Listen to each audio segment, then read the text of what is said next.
Hi everybody, this is Tony Callis at Callis Run Sport. I just want to give you a little bit of information. I like to do that here and there of things that I notice while I'm working on a car. Well, I happen to be working on our 2020 GT4 Club Sport Manti race car.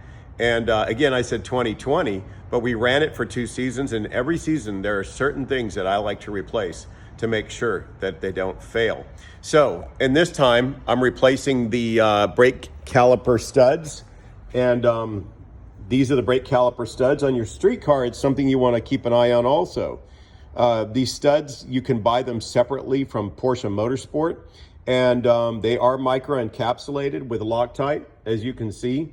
I'm not a huge Loctite fan, but there is a place for Loctite, and we do use it.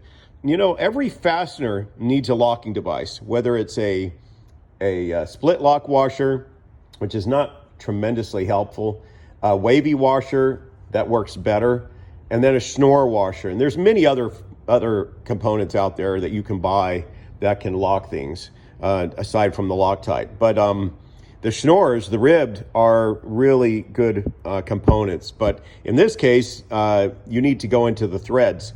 And the only other way to do it is you tighten it, and then of course the Loctite, the micro encapsulated Loctite, will hold it into place.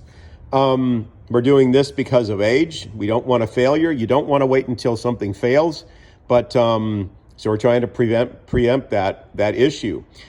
Just like on your street car, when you replace brakes, you should replace the bolts that hold the brake calipers down every time. Now, in this case with the studs, we do it once a season, which is about 80 to 100 hours.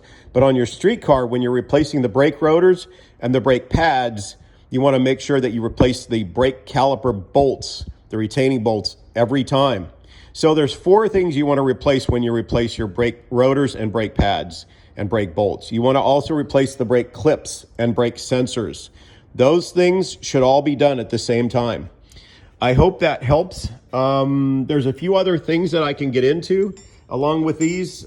Shops like to double nut items. What they'll do is they'll put a nut on something, on a stud, to try to remove it, and then they'll tighten these down together, okay, when you get enough thread penetration. You can tighten those and try to unscrew the stud.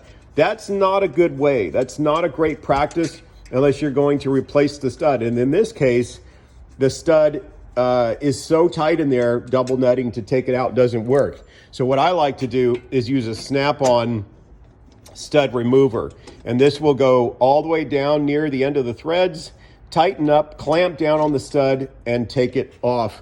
Another problem is when you double nut, you stretch those threads and you damage the threads. So you definitely don't want to damage the threads on a new component. Okay, I think we've covered it all. Thank you so much. Have a good weekend.